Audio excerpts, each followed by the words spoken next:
Hello guys, and welcome back to the channel. So, Season 18 is literally only a few days away, and we're getting a new raid next week as well.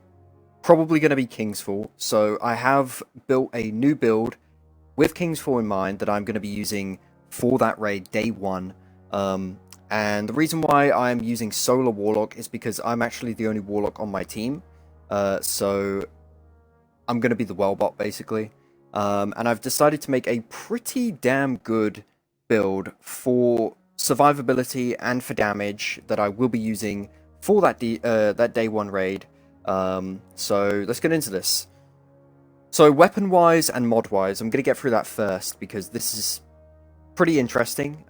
It uses a lot of mods I've not really covered before. So the weapon I'm going to be using, the main weapon I'm going to be using for this build is Explosive Personality. I have this crafted with stats for all and one for all. Pretty much what this is going to be doing is it's going to be fueling the entire build. So we have Explosive Wellmaker, which obviously will work on splash damage with this because that's how that works. And then that'll make a Solar Well. And with the Solar Well, I can get Elemental Charge, which gives me ×2 charge.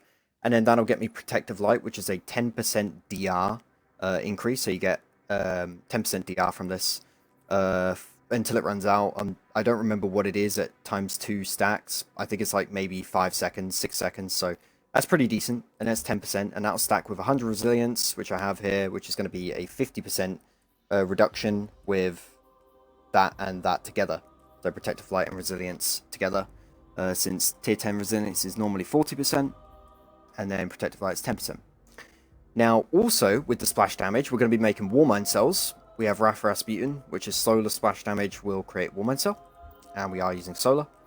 So not only will we be making wells to get DR, but we will be making cells to actually get health.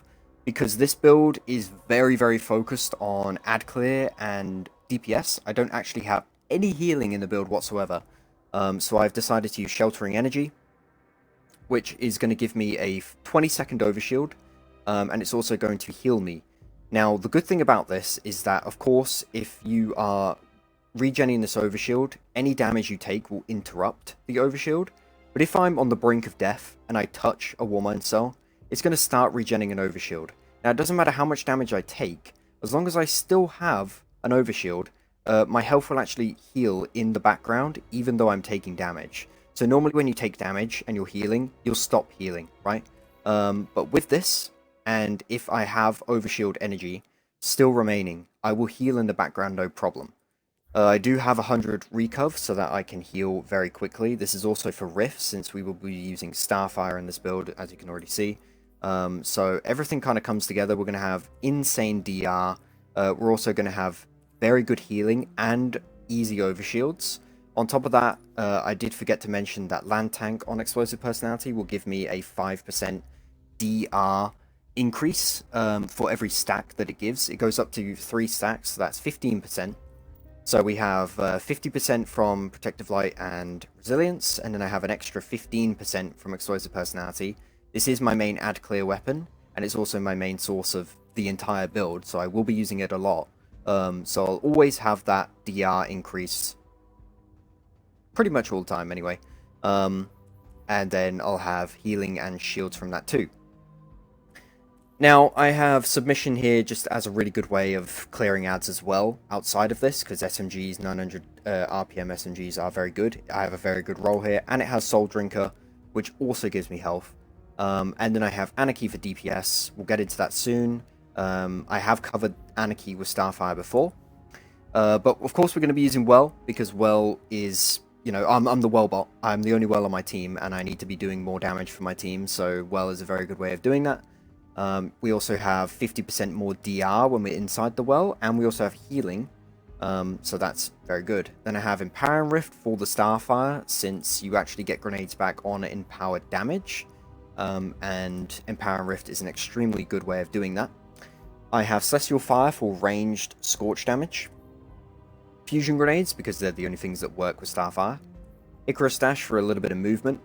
Touch of Flame for enhanced Fusion Grenades, which gives me a second explosion on the Fusion Grenades.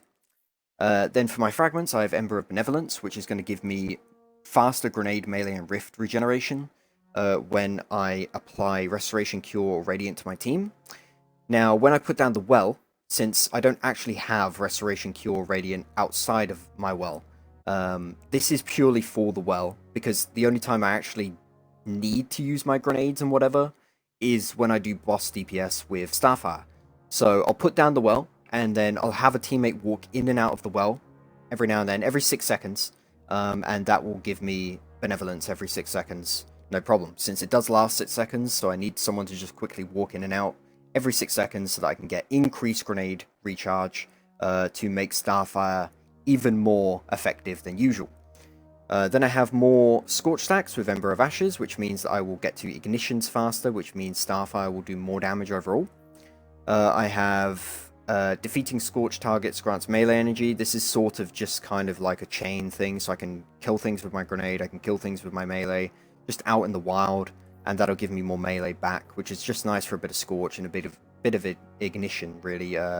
That's pretty much all it's for, honestly.